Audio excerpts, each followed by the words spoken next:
Have you ever wondered why in Egypt hearts were more important than brains? Imagine you're being mummified in ancient Egypt. The embalmers carefully preserve every organ in your body, your liver, your lungs, your stomach. But when they get to your brain, they literally pull it out through your nose with a long metal hook and throw it in the trash. Meanwhile, your heart gets the royal treatment.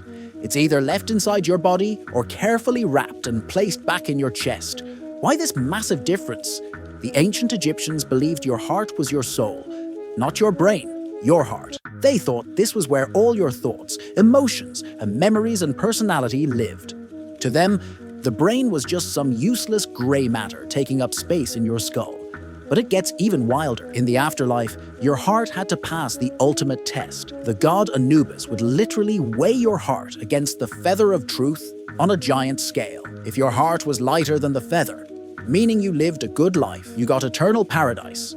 But if your heart was heavy with sin, a monster called Amit would devour it, and your soul would be destroyed forever. No second chances, no appeals.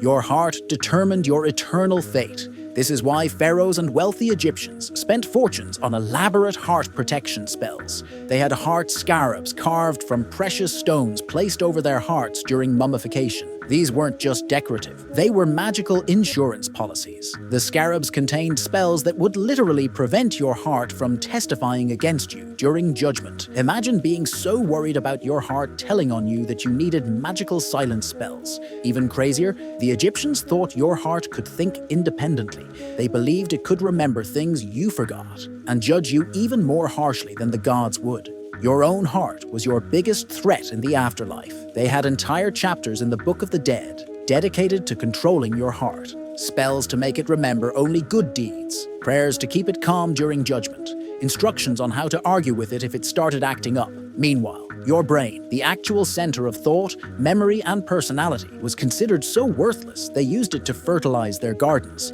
This wasn't ignorance.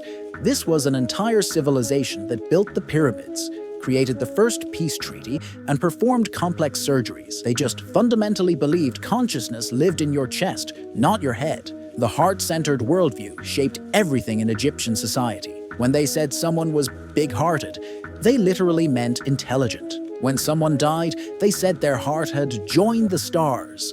Modern science proves the Egyptians were wrong about anatomy, but they were onto something about the heart's importance. We now know the heart has its own nervous system, literally a heart brain, with 40,000 neurons that can make decisions independently from your head brain. The Egyptians somehow intuited that the heart was more than just a pump.